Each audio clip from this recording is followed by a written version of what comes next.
जो एक होमवर्क दिया था मैंने वो हो गया, उसमें कोई मसला, क्लैरिटी है? चलें जी, ओके। तो ये आपको पता होना चाहिए कि भाई इंट्रा ग्रुप एडजस्टमेंट्स में हमने ये देखा था कि सामने वाली कंपनी जो कि हमारी सब्सिडरी थी, जिसको मैंने ये माल उठा के बेचा था, उसने आगे उसको बेचा। पर when you are talking about a group as a single entity, इसका मतलब ये है कि उस सिंगल एंटिटी ने अब तक कुछ कमाया, तो वो प्रॉफिट कहाँ छुपा हुआ था? उसकी इन्वेंट्री में।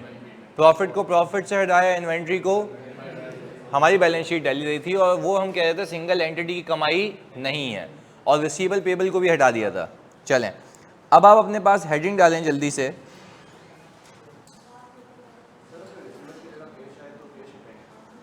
नहीं, रिसीवेबल की जगह अगर कैश होगा तो कैश तो हटेगा ही नहीं, क्योंकि वो आपका कैश हो या सब्सिडी का कैश हो, वो ग्रुप का कैश है, उसमें कोई पंगा ही नहीं है। ये पंगा कब आता है? रिसीवेबल और देखो, हम सिर्फ एक फिनोमिना बनाते हैं, एक फिनोमिना बनाते हैं।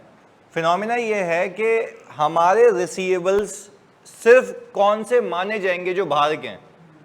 आपस के रिसीवेबल्स को हम केटर नहीं करेंगे, तो आपस के जितने भी रिसीवेबल्स होंगे वो हटा देंगे। अब रही बात पेरेंट का कैश और सब्सिडरी का कैश, ग्रुप का कैश है, उसको एलिमिनेट क्यों करेंगे? क्योंकि हम तो कह ही ये रहे हैं कि हम एक इदारा हैं, तो उसका कैश हो, मेरा कैश हो, वो ग्रुप का कैश है, उस पर कोई हटाने की नीड नहीं है। क्लैरिटी है? पक्की बात है ये? तो ये सारे पंगे कहाँ पे आएंगे? रिसीवेबल और पेबल में। अच्छा, अली कह रहे हैं सर एक्विजिशन पर तो कहीं भी अनरिकॉग्नाइज्ड प्रॉफिट की एडजस्टमेंट नहीं होगी ना? नहीं होगी, क्योंकि वो प्रॉफिट शामिल कहाँ पर है? रिपोर्टिंग डेट पे। तो माइनस भी कहाँ से होगा? रिपोर्टिंग डेट से। अच्छा भाई, अब आप अपने पास हेडिंग डालें, सम इन्वेंट्री सोल्ड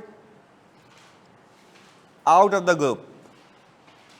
अच्छा, कल हमने क्या सीखा था कि 1 रुपया भी बाहर नहीं बिका था। आज हम कह रहे हैं कि कुछ बिक गई है, तो अब उसको देख लेते हैं। चलें, तो अब उसकी एग्जाम्पल बना लेते हैं एक, और फिर एक प्रश्न कर लेंगे इस पे।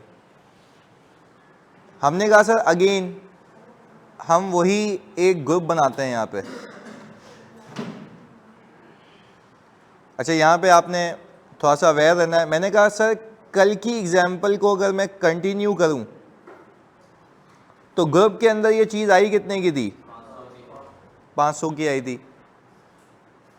तो पेरेंट एंटिटी ने एक एंट्री बनाई थी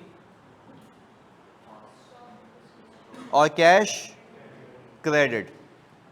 अच्छा भाई, ये बना ली थी इसने 500 से, और फिर यही उठा के पेरेंट एंटिटी ने किसको भेज दिया? सब्सिडरी को। तो पहले तो एक एंट्री बनाई इसने COGS डेबिट और इन्वेंट्री 500 से,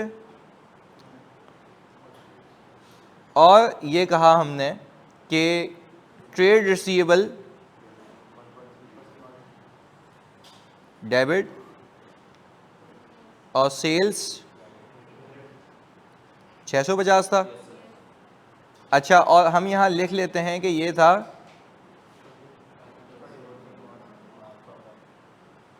30% मार्कअप के साथ, जो मतलब यूजुअली हमने कल की क्लास में सीखा था।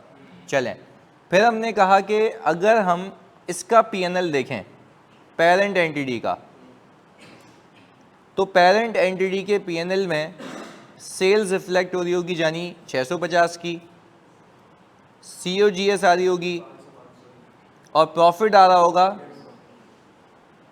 अच्छा, मैं यहीं रुक जाऊं अभी इसी पॉइंट ऑफ टाइम पे, तो क्या अब तक ग्रुप ने कुछ कमाया है? नहीं। कब कमाएगा? जब सब्सिडरी ग्रुप के बाहर बेचेगा। ये इस बात को याद रखना है। चलें जी, आज थोड़ी सी कॉम्प्लेक्सिटी होगी, बट हम इसको करते हैं हैंडल। हम आ गए सब्सिडरी के पास।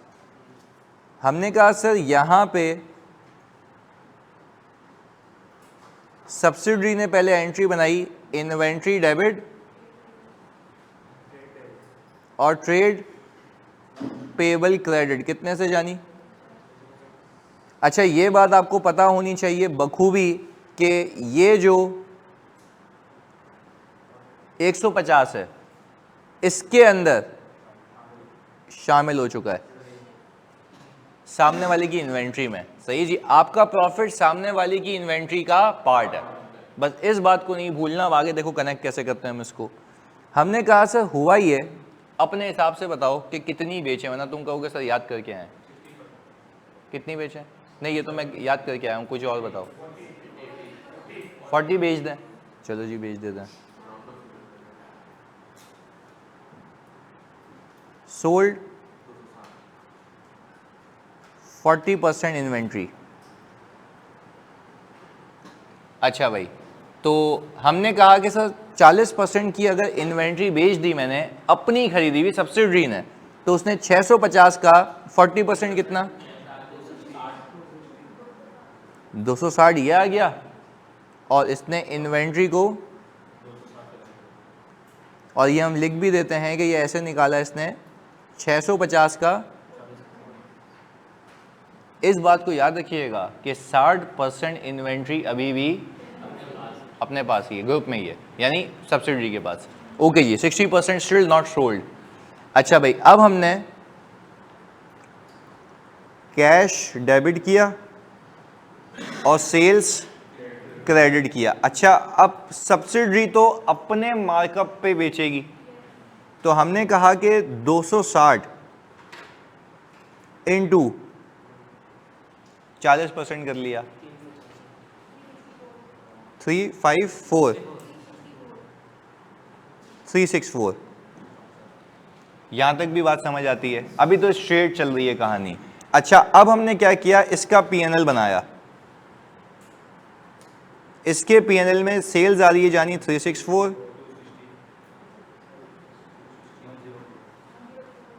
104। ये भी बात समझ आती है। अच्छा, अब हमें आज की क्लास में क्यों इतना एम्फेसाइज कर रहा हूं, क्योंकि हमें एक एक चीज का एनालिसिस करना है, कौन सी चीज कहां पड़ी हुई है। एग्रीड? आगे सुने, मुझे लगता है कि ये वाला प्रॉफिट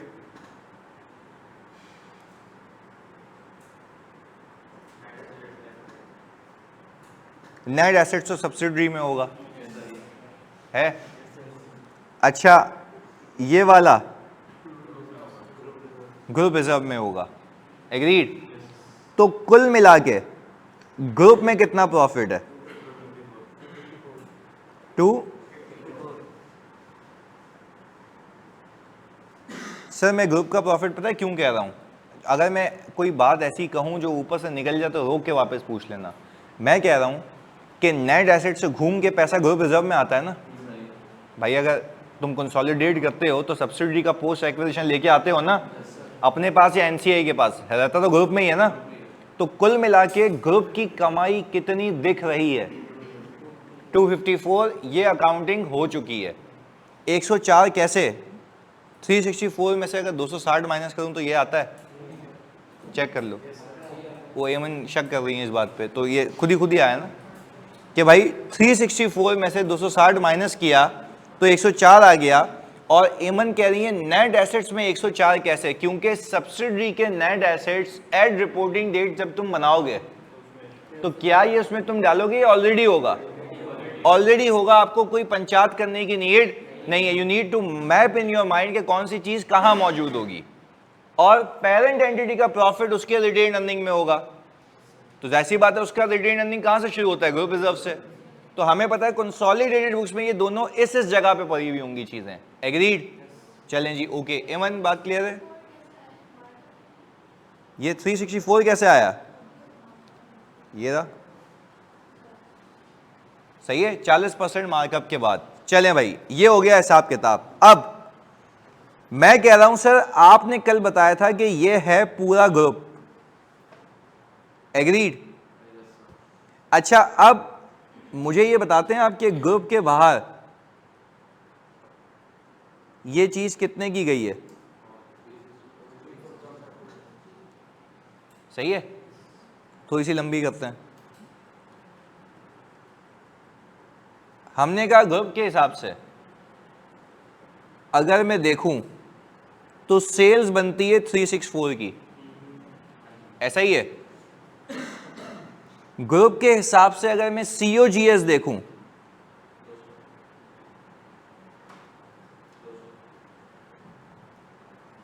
ये बननी चाहिए। सर आपने 500 क्यों लिया? क्योंकि ग्रुप के अंदर आई कितने पे थी? तो एक इदारे के हिसाब से सोचो तो ये चीज़ 500 पे आई है, तो कॉस्ट ऑफ सेल्स भी 500 के हिसाब से ही बुक होनी चाहिए। तो सर सेल्स आपने फिर पूरी क्यों नहीं उठाई? भाई सिर्फ वो उठाई है जो बाहर बिकी है। तो यानी हम समरी बनाते हैं ना, हम यहाँ पे अल्टीमेट सेल्स को कंसिडर कर रहे हैं और अल्टीमेट कॉस्ट को, क्योंकि एक इदारा है। तो एक इदारे में 500 की चीज़ है, दैट इज रिप्रेजेंटिंग 100%, और कॉस्ट ऑफ सेल्स भी 500 के हिसाब से ही बुक होनी। अब ग्रुप में आपस में कुछ भी होता रहे वही तो हमें सही करना है, when you are presenting a group as a single entity. और ये बाहर जो बिका है 100% की सेल्स हो गई है 40% की। तो ये बात तो समझ आ रही है कि ये जो 364 है ये ग्रुप की 40% की रिफ्लेक्शन है, तो कॉस्ट ऑफ सेल्स भी 40% होनी चाहिए, पर वो भी वो जिस पे माल एंटर हुआ था। हमारे पास ओवरऑल ग्रुप का प्रॉफिट कितना आ रहा है? 164।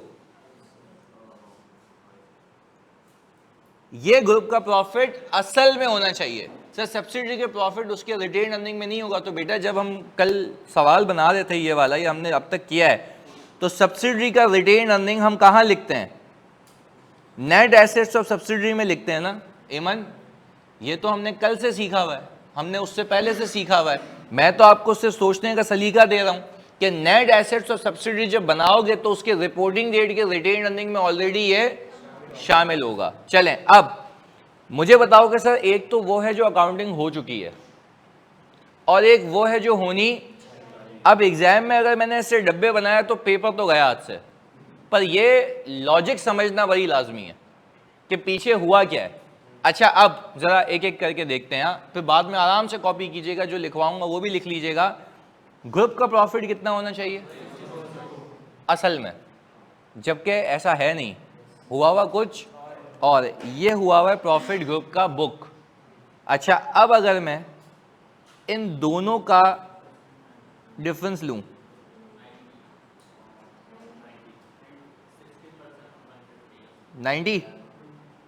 अच्छा भाई ये 90 से प्रॉफिट जो है ओवर स्टेटेड है, किसका? ग्रुप का। 90 से प्रॉफिट ओवर स्टेटेड है, किसका? ग्रुप का। एग्रीड? चलें अब पहले तो एक ये हमने एक बार चेक लगा दिया, फिर वापस यहाँ नहीं आएंगे घूम के। पहले बता दो 90 से प्रॉफिट ओवर स्टेटेड है, ये बात समझ आ रही है? पक्की बात है। देखो ग्रुप का प्रॉफिट होना चाहिए 164। 90 कैसा आया? ये देखो ये डंडी यहां से गई और यहां के रुक गई, सही है? यानी हमने किया क्या है कि ग्रुप ने बुक किया हुआ क्या है और होना क्या चाहिए। तो मैंने कहा देखो जो ग्रुप की अकाउंटिंग है, यानी पेरेंट ने बुक किया, सब्सिडी को बेचा, सब्सिडी ने आगे बेचा, उन दोनों ने मिला के जल्दी से बताओ कितने का प्रॉफिट बुक किया?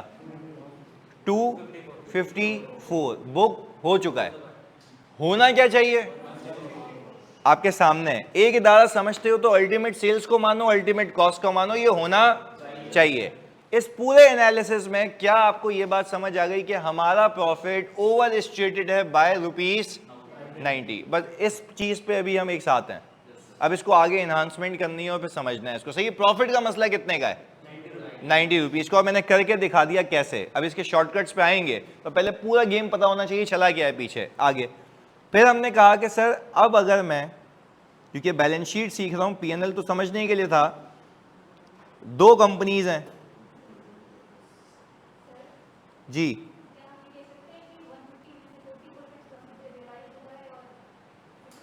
हाँ वही कह रहे हैं, वही उसी पे आ रहे हैं हम, बिल्कुल उसी पे आ रहे हैं। अच्छा अब हमने कहा इन्वेंट्री इसकी किताबों में 0 है और सब्सिडरी की किताबों में, प्लीज आपसे मैं रिक्वेस्ट करूंगा कि आप 1 मिनट 650 में से 260 माइनस करें। अच्छा हम यहां पे लिख देते हैं कि हमने 650 में से, अच्छा ये मैं क्यों करवा रहा हूं सर इतनी डिटेलिंग? क्योंकि ये सब हो चुका होगा, आपको पता होना चाहिए कि उसकी किताबों में क्या चीज मौजूद होगी तो ही सही करोगे ना। तो पहले ये पता लगा लो कि हुआ क्या है। तो हमने कहा 390 उसकी बैलेंस शीट में, सब्सिडी की बैलेंस शीट में मौजूद होगा। हाँ जी, अब हमने कहा इसके बाद सर आपके पास अकाउंट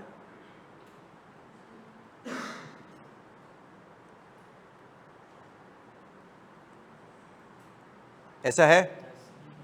अच्छा भाई, फिर आपने कहा रिटेन अर्निंग। अच्छा देखिएगा, रिटेन अर्निंग इसके पास अल्लाह की कसम, और इसके पास ये अकाउंटिंग हुई भी है।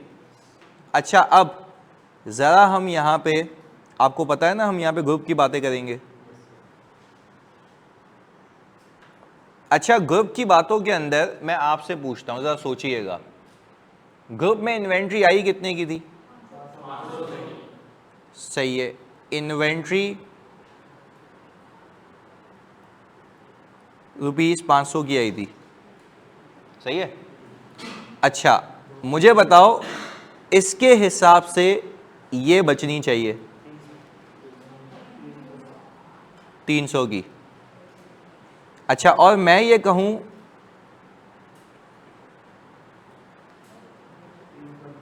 है कितने पे?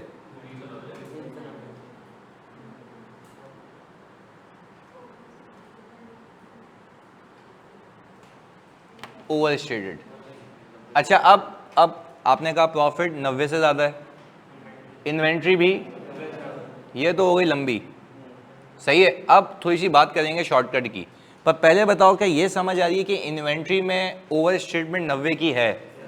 क्योंकि अल्टीमेट 500 का 60% होना चाहिए, पर अब वो नहीं है, कुछ और है। यानी अब अगर सिंपल जबान में बताऊं, अल्टीमेट 500 का 60% होना चाहिए था, पर अभी अल्टीमेट 500 पे प्रॉफिट ऐड करके उसका 60% बचा हुआ है।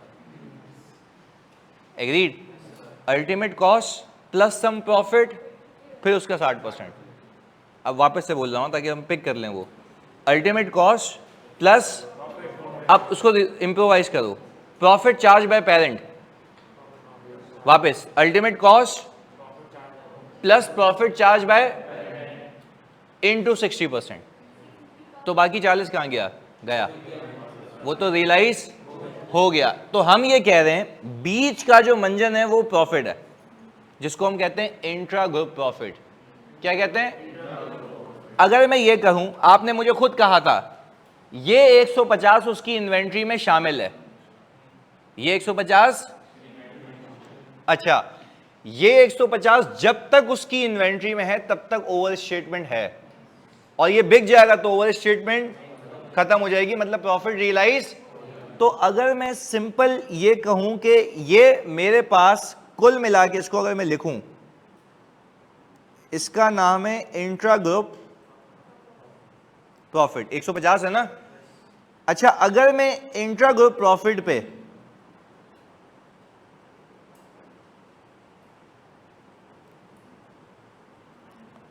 अनसोल्ड स्टॉक की परसेंटेज लगा दूं, तो अनसोल्ड स्टॉक कितना है? 60%। कितना आता है? तो मुझे पता लग जाएगा बगैर लंबी किए हुए कि यही प्रॉफिट उसकी इन्वेंट्री में छुपा हुआ था, और अभी इसमें से ये बिका नहीं है, तो जितने से उसकी इन्वेंट्री में मौजूद है उतने से ही मेरा प्रॉफिट भी, और अब तक रियलाइज। अच्छा व्हाट इफ अगर उसकी इन्वेंट्री 0 हो जाती, तो कुछ रियलाइज होना रहता, ये सब हो जाता, तो फिर जो ग्रुप का प्रॉफिट होता वही दोनों का होता, क्योंकि वो रियलाइज।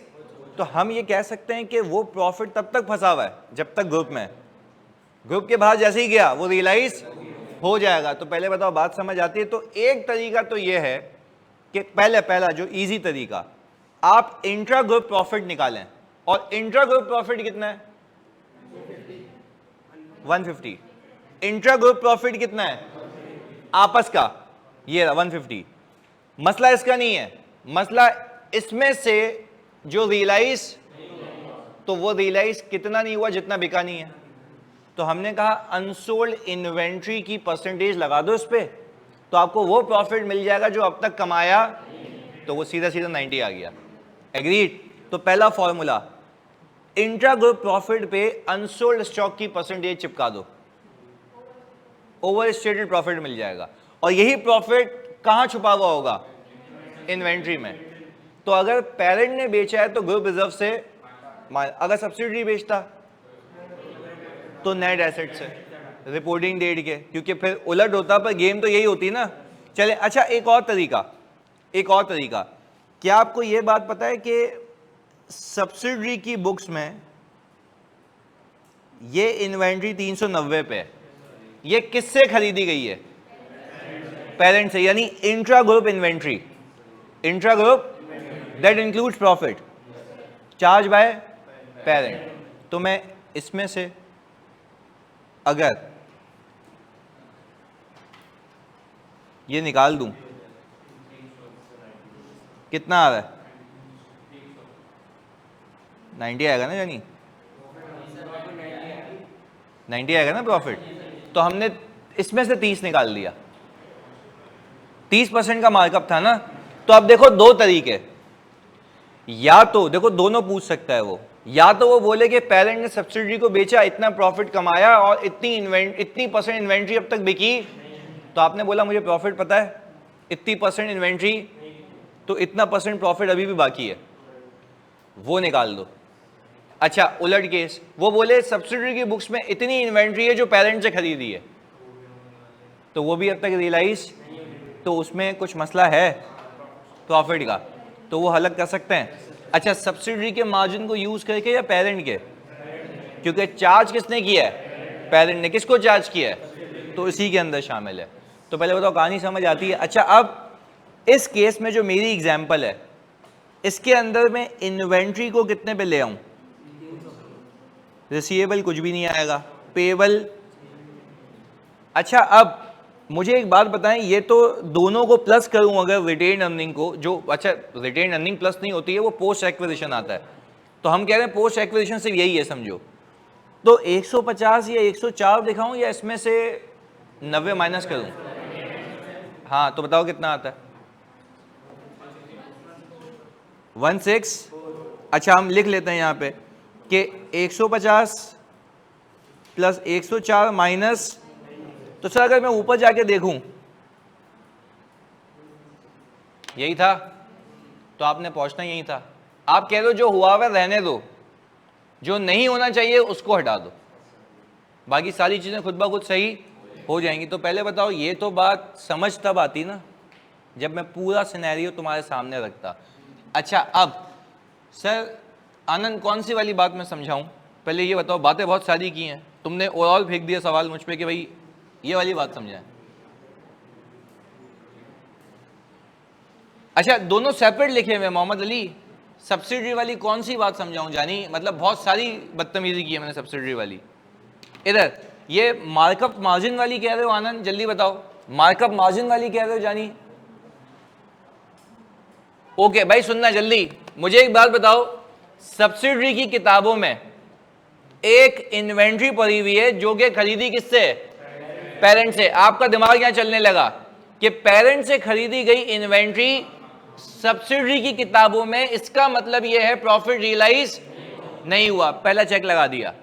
अच्छा अब मुझे वो बोलते पेरेंट इतना परसेंट मार्कअप चार्ज करके बेचता है, तो क्या वो मार्कअप इसकी इन्वेंट्री में होगा? बट किसका मार्कअप? तो मैं पेरेंट का मार्कअप इसकी इन्वेंट्री में से अलग कर दूंगा। Why we are not using subsidiaries markup? क्योंकि पेरेंट ने बेचा है, इसके अंदर जो मार्कअप छुपा हुआ है वो पेरेंट का छुपा हुआ है, जो कि होना। अच्छा जो इन्वेंट्री बिक गई उसका क्या करें? वो तो गई, वो तो होनी भी चाहिए। हम कह रहे हैं जो हुआ हुआ है होने दो, जो नहीं होना चाहिए उसको हटा दो। क्लियर है? अच्छा व्हाट इज सब्सिडी बेचता किसको? तो अब मार्कअप किसका यूज होता? तो फिर एडजस्टमेंट ग्रुप रिजर्व में होती, नेट एसेट्स में होती। पहले बताओ बात समझ आ रही है? जी नहीं तो फिर मैथ लॉजिक तो मैथ से ही आती है।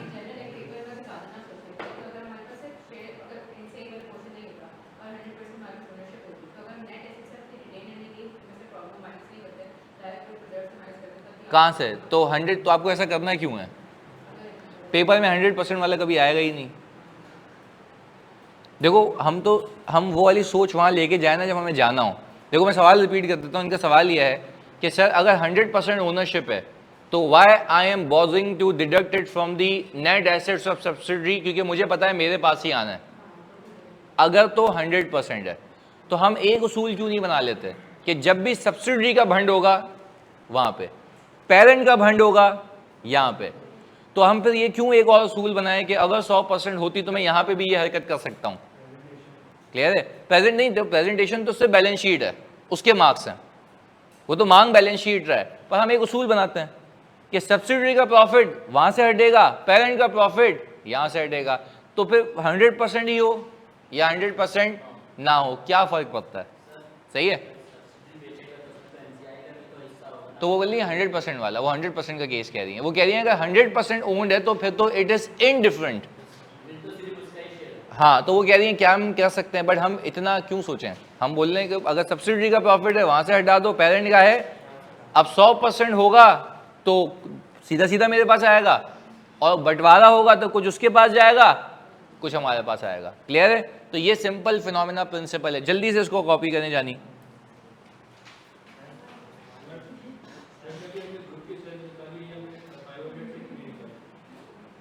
अच्छा भाई जानी सुनिएगा, एक मिनट, सवाल, हमने जो ग्रुप की सेल्स निकाली है वो हमने 500 से क्यों नहीं निकाली? अल्टीमेट कस्टमर को तुमने बेचा है या सब्सिडरी ने? तो मैं किसकी सेल्स यूज करूंगा? मैंने किसकी यूज की है? तुम ये तो नहीं कह सकते ना कस्टमर वापस आ, मुझे ग्रुप अकाउंटिंग करनी है, तुम मेरे हिसाब से मेरे मार्कअप पे खरीद, ऐसा तो नहीं है। ट्रांजैक्शन क्या है? पेरेंट ने और सब्सिडरी ने उस मार्कअप पे मार्कअप लगा के बेचा है, तो मैं जो सेल यूज करूंगा जो ग्रुप के बाहर हुई है वो सिंगल मार्कअप होगा या डबल मार्कअप?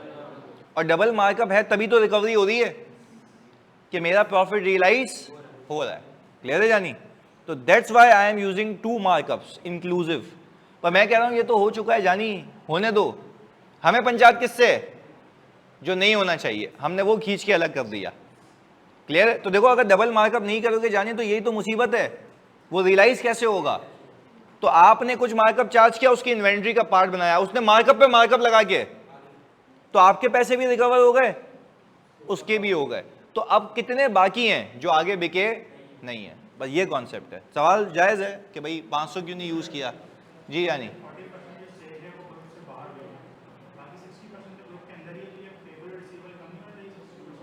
पेबल रिसीवेबल 100% से कम होंगे, वो तो 1 रुपया भी सेटल, वो तो जीरो कर दिया ना।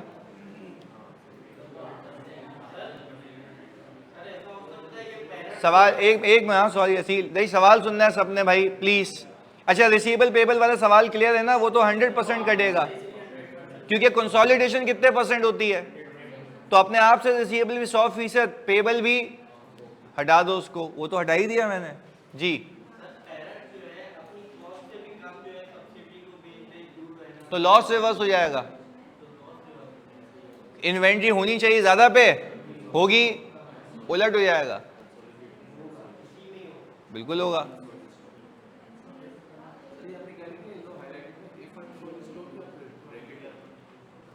The intra group profit into unsold stock की परसेंटेज। अच्छा भाई सैयद मोहम्मद अली कह रहे हैं सर अगर कुछ पैसे सेटल हो जाते तो क्या रिसीवेबल पूरे से हटता या जितना बचा होता? जितना बचा होता उतने से हट जाता, क्योंकि बाकी तो कैश में आ चुका है।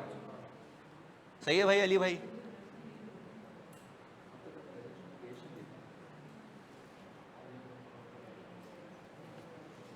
हाँ जी हो गया कॉपी।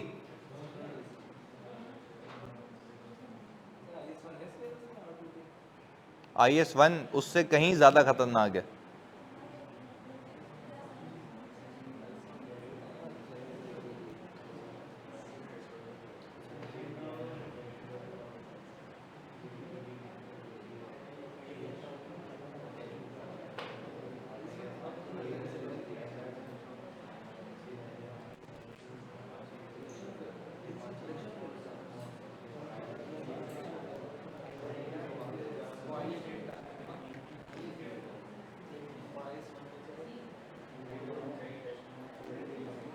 या जो तुम लोग IS-1 पढ़ के आए हो ना वहाँ पे, वो कचरा है। अभी मैं तुम्हें बताऊंगा होता क्या IS-1, पहले ये करो फिर।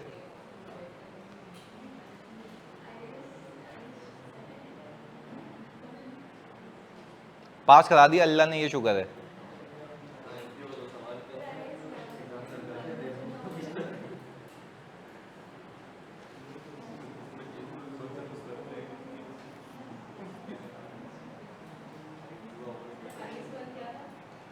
IS कौन सा IS?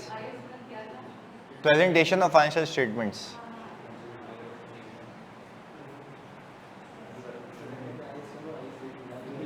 ग्रुप पे दे दें दुआ।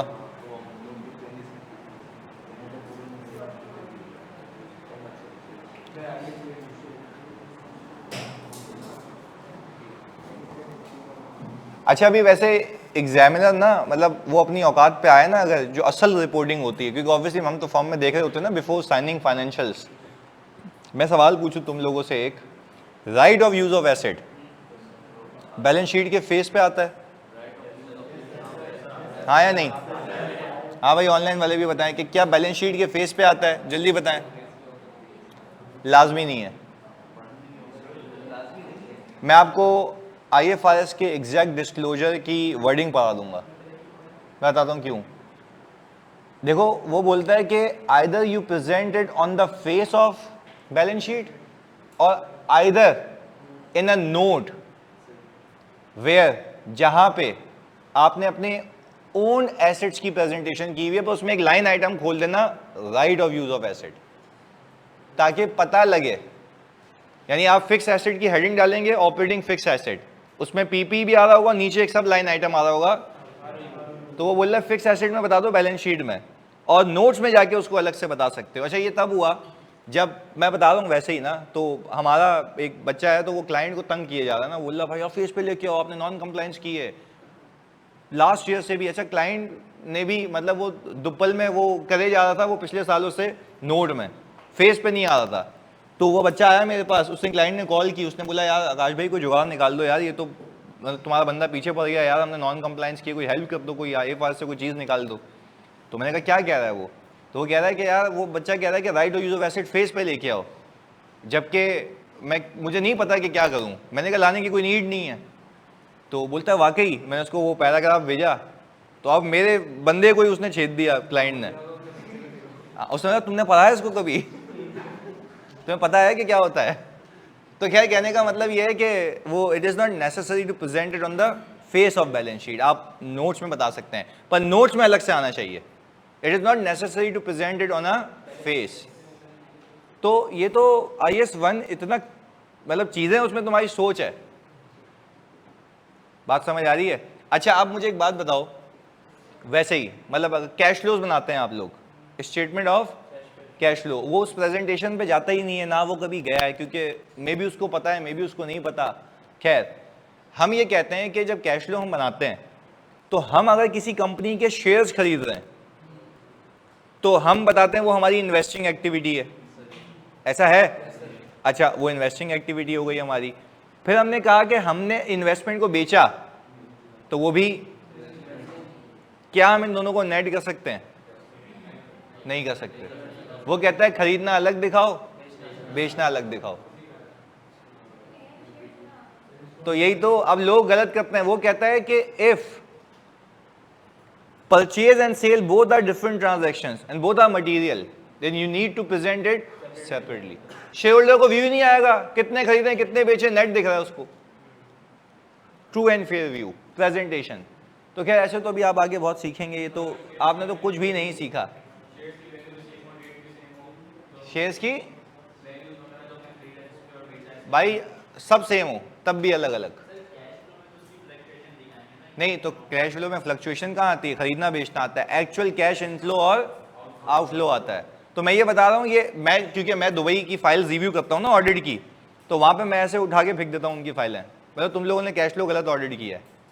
वो बोलते हैं क्यों भाई? उसने क्या लिखा हुआ था? Net cash proceeds from disposal of investment. मैंने कहा भाई ये अलाउड ही नहीं है। कैश फ्लो टैली, अल्लाह की कसम नीचे टैली है, पर वो नेट है। तो मैंने कहा ये नॉन कंप्लायंस है, आप ये कर ही, क्योंकि आप कह रहे हैं फाइनेंशियल स्टेटमेंट्स IFRS के तहत बने हुए हैं, जबकि ऐसा नहीं है, ये गलती है, and this will be considered as a misstatement. तो खैर वो तो आप आगे सीखेंगे कि ये है। तो एग्जामिनर, अगर मैं बता रहा हूँ कि मैं तुम्हें लिटरली बताऊँ कि एग्जामिनर अगर अपनी औकात पे आ जाए ना ऑडिट में और बच्चे को बोले कि उसने कैश फ्लो में ये किया हुआ, बच्चा बोलेगा बिल्कुल, और जबकि उससे ओपिनियन क्या होना चाहिए, मॉडिफाई होना चाहिए। तो ये बड़े मसले हैं भाई। Account, if you don't know accounting and presentation it will cost you, भाई बता रहा हूँ। तो हम ये सारी चीजें कवर करेंगे अपने लेवल पे, बिल्कुल सिखाएंगे, बिल्कुल सिखाएंगे। हाँ जी, ऑडिटर की presentation issue itself is a गलती ना भाई। अगर तुम पीपी को, जल्दी बताओ जानी, अगर तुम पीपी को इन्वेस्टमेंट प्रॉपर्टी में दिखा दो, क्या जायज बात है? तो गलती है ना, क्लासिफिकेशन इश्यूज हैं, ये मसला है। हाँ नहीं, सेम स्टैंडर्ड के प्रेजेंटेशन गलत है ना कैश फ्लो की।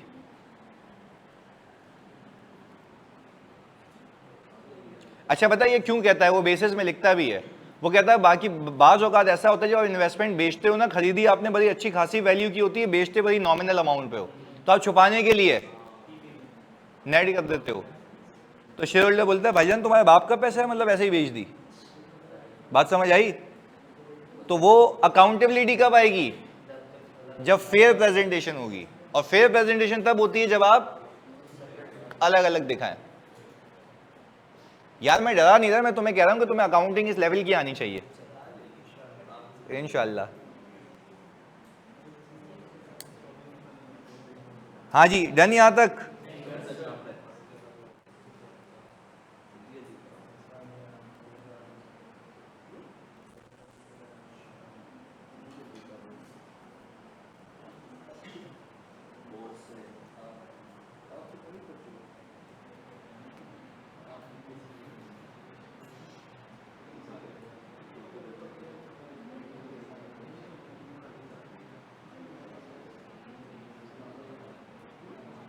कब आएगी आपको भाई? जैसे जैसे आप क्लासेस लेते रहेंगे, जैसे जैसे आप पक्के होते रहेंगे, जैसे जैसे आपका एक्सपीरियंस आएगा, वैसे वैसे आती रहेगी इंशाल्लाह।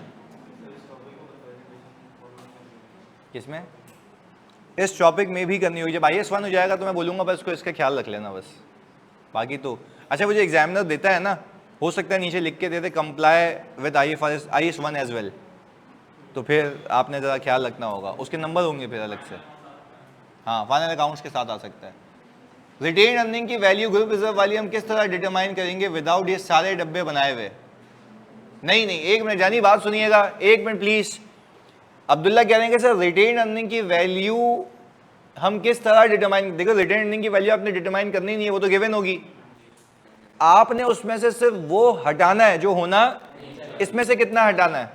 90। तो मैंने भी तो यही किया, दोनों की रिटेन अर्निंग को पिक किया, उसमें से 90 हटा दिया, आंसर आ गया। ये तो मैंने पूरा तुम्हें सोचने का सलीका दिया कि पूरा हुआ तो रिटेन अर्निंग लाजमी तो नहीं है 150 होगी, वो तो इससे कहीं ज्यादा होगी, उसमें ये शामिल होगा। पर उसमें भी 150 का मसला है या 90 का? चलिए एक बात बताओ, मान जाऊंगा कि समझ आ गया, पूरे 150 का मसला कब होता? जब वो आगे नहीं बेचता, तो हम पूरा 150 हटा देते। आज हम पूरा 150 इसलिए नहीं हटा रहे क्योंकि आधा बाहर चला गया है। क्लैरिटी है? तो दोनों केसेस में यही फर्क है। चलें अब्दुल्ला, क्लियर है जानी? ओके। तो आप सर एक मैंने आप ग्रुप देखें, सवाल भेजा है आपको,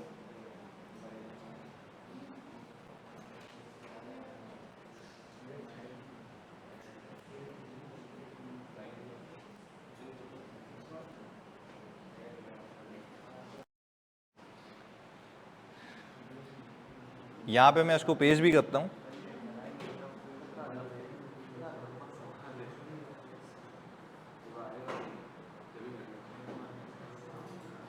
या नहीं आएगा ना एक पेज पे? हाँ जी, विजिबल है?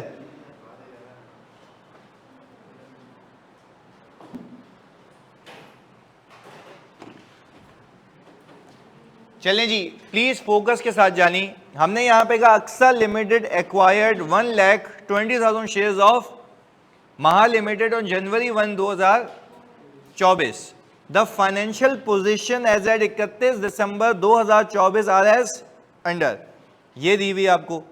अच्छा, फिर अगर हम बैलेंस शीट की आपने ले ली पिक्चर, अब इधर आ जाएं अदर इंफॉर्मेशन पे।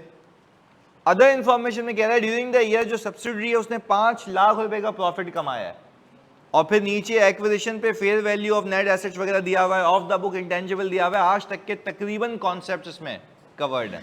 और फिर लिखा हुआ है अक्सा लिमिटेड ने इन्वेंट्री बेची है महा लिमिटेड को मार्कअप रख के, और उसकी इन्वेंट्री में कुछ रह गया है, तो वो कुछ रह गया है तो आप खुद सोचेंगे कि क्या करना है उसका। महा लिमिटेड ने भी बेची, यानी parent to subsidy to parent भी है, तो आपने दोनों का ख्याल रखना है। आगे फिर वो कह रहा है कि भाई माशाल्लाह at the time of acquisition उसकी किताबों में एक लायबिलिटी मौजूद थी जिसका नाम है कंटिंजेंट लायबिलिटी, 5 लाख रुपए की, अकॉर्डिंग टू अक्सास लॉयर, एंड अक्सा यहां पे पेरेंट है। The fair value of the liability is rupees, then what you will consider 500,000 or 300,000? 300,000, क्योंकि आपका लॉयर ये कह रहा है उसने जो भी डिस्क्लोज किया हुआ है आपके पास इंपैक्ट कितना आएगा, तो आप गुडविल की मद में लायबिलिटी रिकॉर्ड कर लेंगे। एग्रीड? आगे, the liability was not settled by the year and, तो रिपोर्टिंग डेट पे ये लायबिलिटी वापस से आप ही डालेंगे क्योंकि उसने अभी भी रिकॉर्ड और बैलेंस शीट में भी आएगी। क्लैरिटी है? पक्की बात है? चलें जी शुरू हो जाएं। फुल गुडविल है, पार्शियल गुडविल है? फुल गुडविल है। अच्छा, मार्कअप और मार्जिन में फर्क तो पता है ना? मार्कअप कॉस्ट पे रखता है और मार्जिन आप कहते हैं, देखो सिंपल, मार्कअप होता है कॉस्ट प्लस परसेंटेज, और मार्जिन में दोनों शामिल होते हैं, 100% होता है। क्लियर है?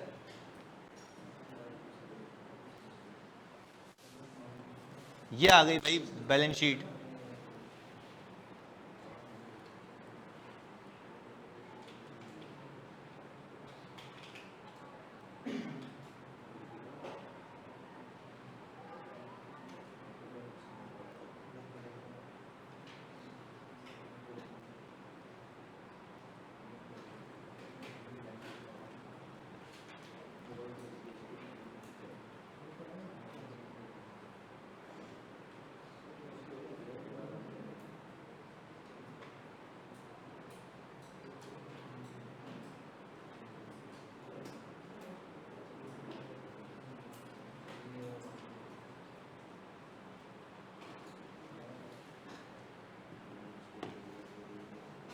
हाँ जी, थोड़ा टाइम बाउंड होके करना है इसको, और इसको आप प्लीज 10 मिनट में करके दिखाएं।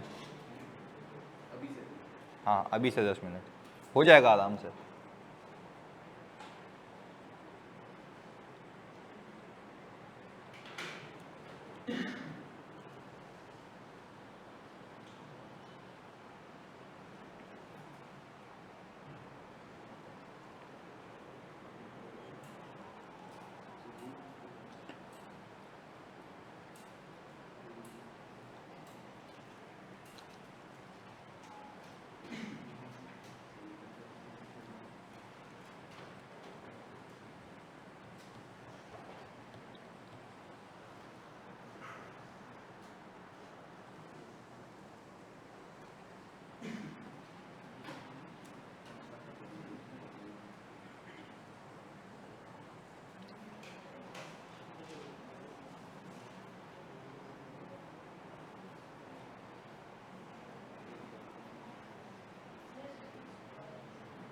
स्क्रॉल करूं?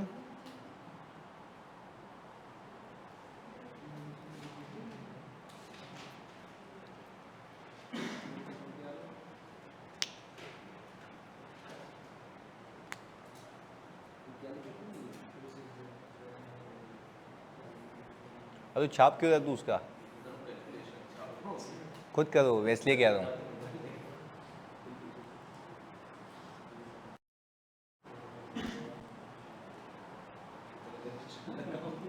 ना पेपर में दोबारा में जाके का कोई कैलकुलेशन होगी नहीं।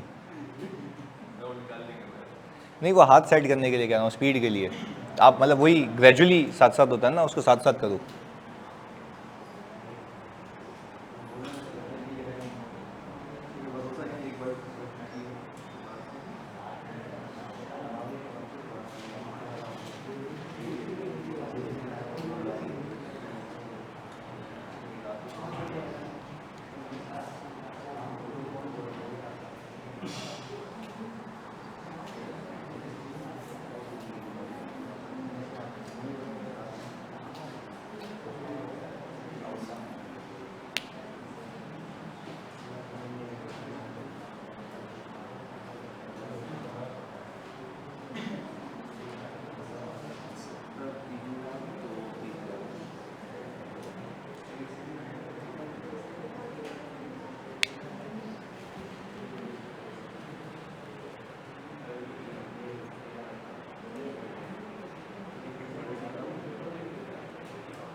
आएगी।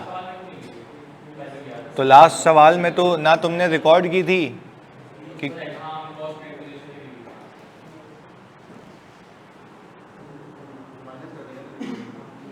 हाँ, रिपोर्टिंग से भी माइनस करेंगे और फिर वहाँ पे आएगी, क्योंकि नेट एसेट्स आपके रिपोर्टिंग के ज़्यादा हैं, लेके आएंगे, दोनों से माइनस करेंगे।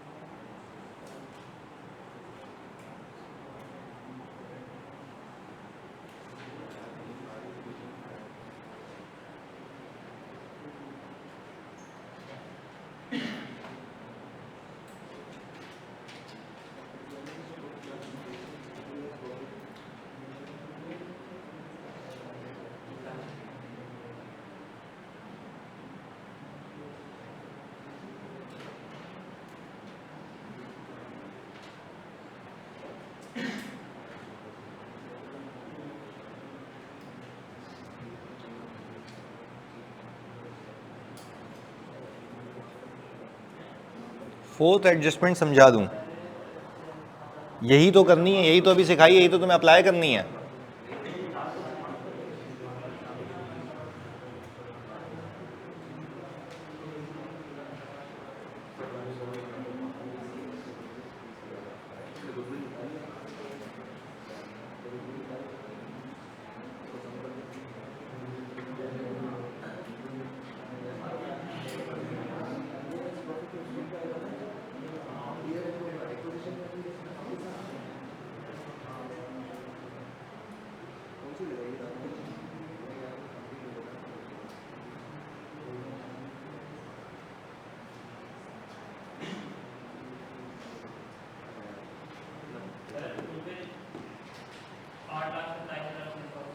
$8,27,600 की आ रही है गुडविल किसी की, या वहां तक पहुंचे ही नहीं हो तुम लोग?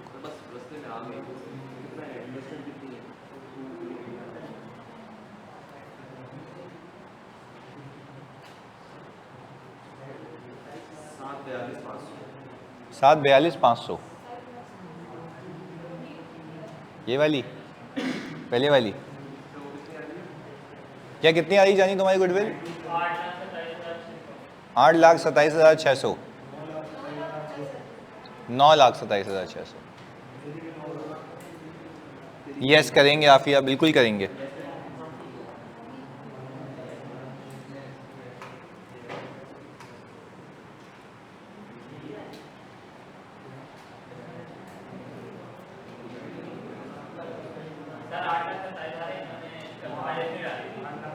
क्या नहीं डाली?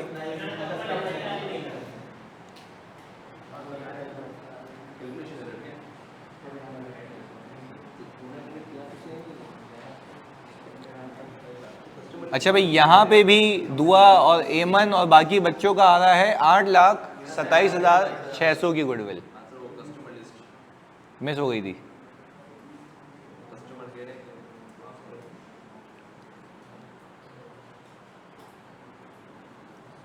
देखते ही देखते कितने लेंदी सवाल हो गया है ना। पर देखो प्रैक्टिस भरपूर है।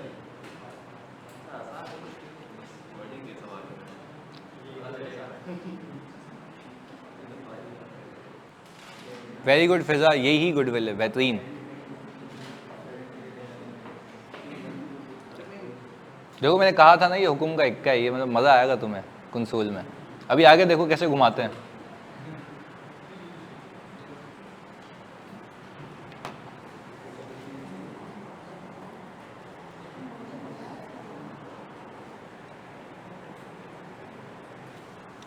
नहीं होगा तुम लोगों से, आ जाओ मैं कराता हूँ। सही है।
वाया अब्दुल हनान, बेहतरीन। 7640 100 पे बैलेंस शीट डाली है।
ओके, सही अब्दुल हनान, गुड।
हाँ भाई, नेट एसेट्स यही हैं अब तक। अच्छा, बट मुझे इस पूरे सवाल में देख के एक चीज पता है कि अनरियलाइज प्रॉफिट है इन्वेंट्री का जो सब्सिडी ने बेचा है किसको, पेरेंट को, तो मैं वो क्लोज नहीं कर सकता जब तक उसको एडजस्ट ना कर लूं। तो अब मुझे एक बात बताएं, मैं यहां पे आया और मैंने कहा ये वाली एडजस्टमेंट फिफ्थ वाली कितने की इन्वेंट्री बेची है, मार्जिन कितना है, और इन्वेंट्री 50,000 रुपए की उसकी इन्वेंट्री में अभी भी शामिल है। The full amount remained unsettled. अच्छा, पहले तो मुझे एक बात बताओ, उसकी किताबों में इन्वेंट्री कितने की शामिल है? अच्छा प्लीज देखिएगा, 50,000 की शामिल है, वर्थ रुपीस। अच्छा, तो मैंने ये कहा कि 50,000 क्या मार्जिन है, कितने परसेंट का? 15%। ये आंसर कितना आता है? 7,000। सिंपल, उसकी इन्वेंट्री जो बची हुई है, जो उससे खरीदी हुई है, उसी का 15% उसके अंदर प्रॉफिट छुपा हुआ है, हटा दो। या तो मैं तुम्हें एक और चीज करके दिखाता हूं, और प्लीज आप एक काम करें, यहां पे आप मुझे बताएं कि टोटल इन्वेंट्री कितनी थी। ये आ गई अनसोल्ड स्टॉक की परसेंटेज, ऐसा ही है। तो हमने कहा या तो ये करते हैं, 50,000 डिवाइडेड बाय 1,00,000, परसेंटेज आ गई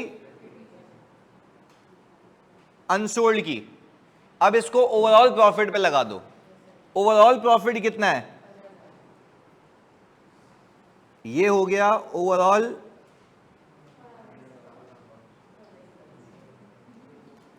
इंट्रा ग्रुप। देखो यही आंसर आता है 7,500। तो आइदर वे आप इसको कर सकते हैं। पहले बताओ कहानी समझ आ रही है? तो देखो हमने तो शॉर्टकट सीखा हुआ है ना, सामने वाली की किताबों में जो आपस की इन्वेंट्री पड़ी हुई है उसमें से प्रॉफिट खींच के अलग कर दो।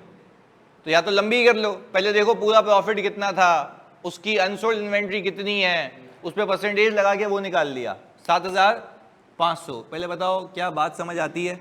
अच्छा अब यहां पे सवाल आया सर 15,000 कैसे आया? भाई 15,000 ऐसे आया कि उसने जो इन्वेंट्री बेची है वो 1 लाख की बेची है, ऐसा ही है ना? तो इसके ऊपर 15% लगा दूं तो 15,000 ये आ गया overall profit earned by subsidiary, overall profit earned by from parent. अब यही 15,000 का प्रॉफिट सामने वाले की इन्वेंट्री में शामिल है। कब तक? जब तक वो बिक। तो हम अगर वैसे तुम्हें समझाने के लिए सिर्फ एक बार मैं करूं, अगर मैं सब्सिडरी की यहां पे वैसे ही प्रेजेंटेशन करूं तो सब्सिडरी की सेल्स कितनी है?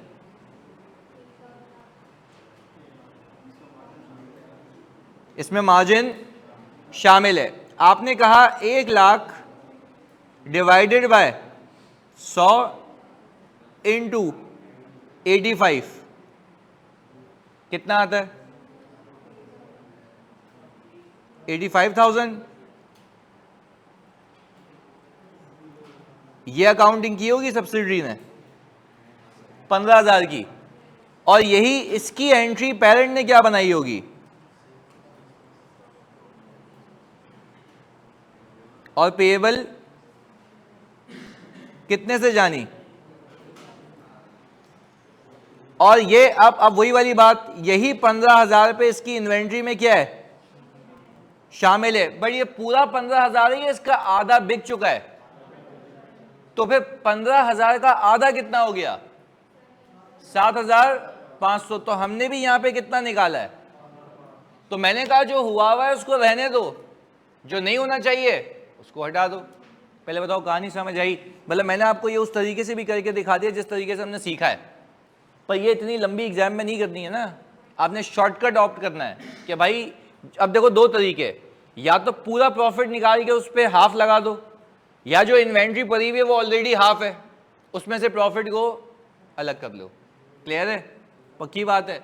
अच्छा भाई तो मुझे बताओ कोई ऐसा है जिसने ये गलती की थी इस सवाल में मार्जिन की वजह से? अब पहले बताओ बात समझ आती है? तो यही प्रैक्टिस करवा रहा हूं ताकि आपका हाथ सेट हो इसके ऊपर। बस अब क्लियर है ना? चलें अब मुझे बताएं, अब हम इसको इजीली सेफली क्लोज कर सकते हैं। ये जानी एक्विजिशन में कितना आ रहा है?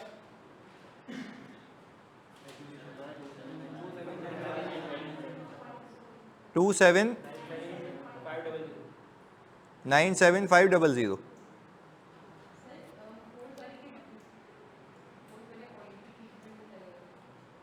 फोर्थ वाले पॉइंट की ट्रीटमेंट अभी तो वो यहाँ पे आएगी नहीं, वो तो ग्रुप रिजर्व में आएगी, वो तो वहाँ सोचेंगे ना, यहाँ क्यों सोचेंगे?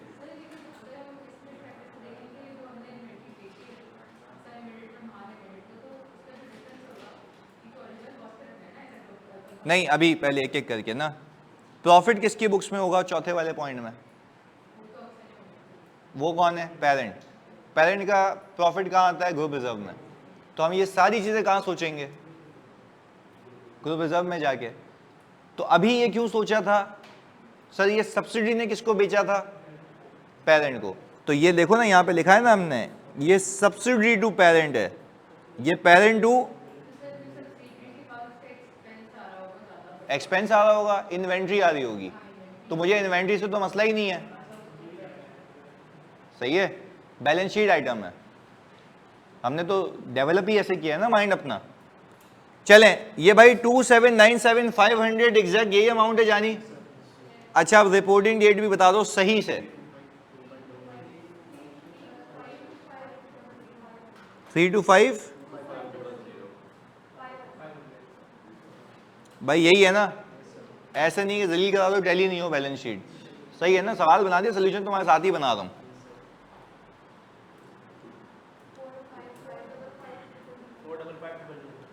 ये आ गया पोस्ट एक्विजिशन। अच्छा, इस पोस्ट एक्विजिशन में सारे अनरियलाइज्ड प्रॉफिट एडजस्ट हुए हुए, वो पेरेंट टू सब्सिडरी वाली, पर सब्सिडरी वाले मामला हल। अच्छा, इंक्रीमेंटल डेप्रिसिएशन भी आ गया। अच्छा, और कंटिंजेंट लायबिलिटी का एक्सपेंस भी नहीं आया। अच्छा, कंटिंजेंट लायबिलिटी का एक्सपेंस है ही नहीं, वो गुडविल के अगेंस्ट बुक हुआ है। ये बात याद रखिएगा, वो किसके अगेंस्ट बुक हुआ है? गुडविल के अगेंस्ट में। अच्छा, तो अब जानी ओनरशिप कैसे निकाली?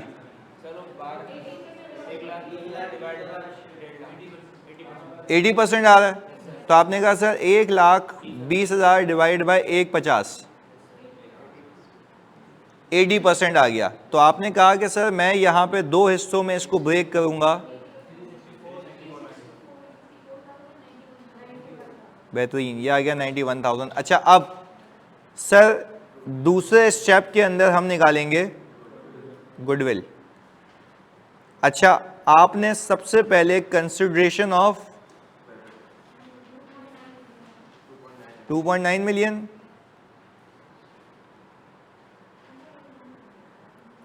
और आपने कहा फेयर वैल्यू ऑफ 725,100।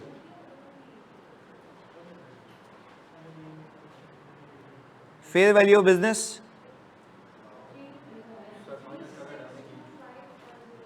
3625 नहीं, या 29,725,100।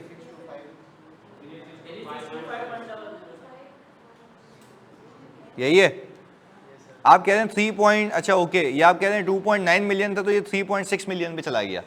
ओके, हमने कहा कि इसमें आप नेट एसेट्स माइनस कर दें 100%, तो वो आ गया 27,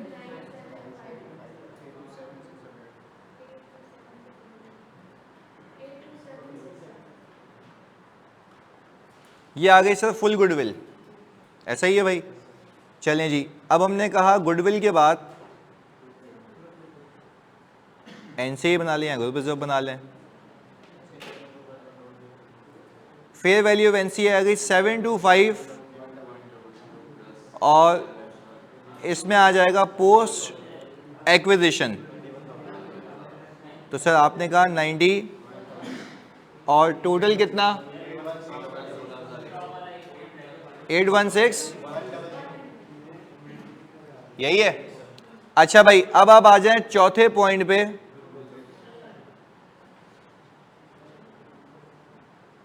group reserve, retain earning of 16, यही है 16075। अच्छा देख लेते हैं, यानी 416, जैसे तूने उसकी बता दी थी 4160,000, 4160,000। इसमें आप आ गए पोस्ट एक्विजिशन पे, वो है 364,000।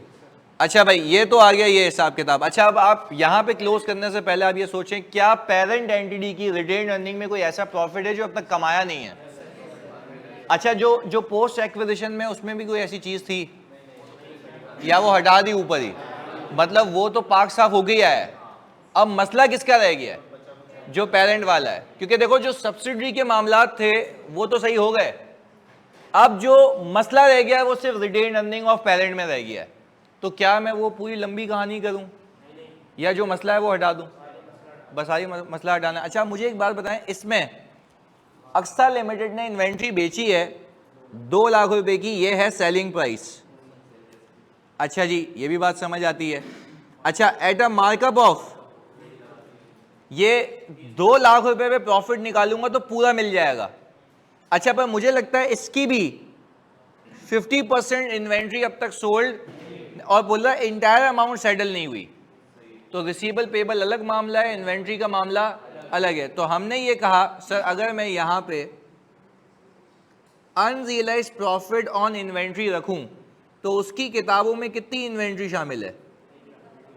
सर ये हाफ है, तो बाकी कहां गई? बिक गई। उसका प्रॉफिट भी रियलाइज हो गया, उसका प्रॉफिट रियलाइज हो गया, उसका मुझे कोई टेंशन टेंशन उसकी है जो बची हुई है, और इसके अंदर पूरी इन्वेंट्री की टेंशन नहीं है, इसके अंदर छुपे हुए प्रॉफिट की, क्योंकि कॉस्ट पे तो होनी भी चाहिए थी भाई, कॉस्ट पे तो होनी भी चाहिए थी, क्योंकि इसमें हुआ भाई ये कि प्रॉफिट रख के आई हुई है, तो हमने कहा उसमें से प्रॉफिट हटा दो, कॉस्ट तो होनी ही चाहिए, उसकी मुझे टेंशन नहीं है। तो हमने कहा कि सर इसका मार्कअप कितना है, 20%, तो हमने कहा ये 120 को रिप्रेजेंट कर रहा है, और आपने इसको 20 से मल्टीप्लाई किया, कितना आ गया,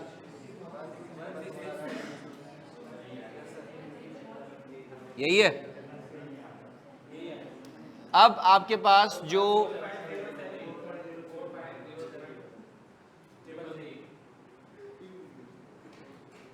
यही है, अब जब आप बैलेंस शीट बनाएंगे तो खुदा के वास्ते इन्वेंट्री में से ये भी माइनस होगा और ये भी माइनस होगा, एग्रीड, बैलेंस शीट बन जाएगी इसकी, पक्की बात है, मैं वैसे बनवा के भी भेज दूंगा, बना भी लेना, वर्किंग ये रही, क्लियर है भाई। पहले बताओ parent to subsidiary, subsidiary to parent में क्या गेम क्लियर है, और जो बच्चा बना ले वो ग्रुप पे भेज भी दे, सही है।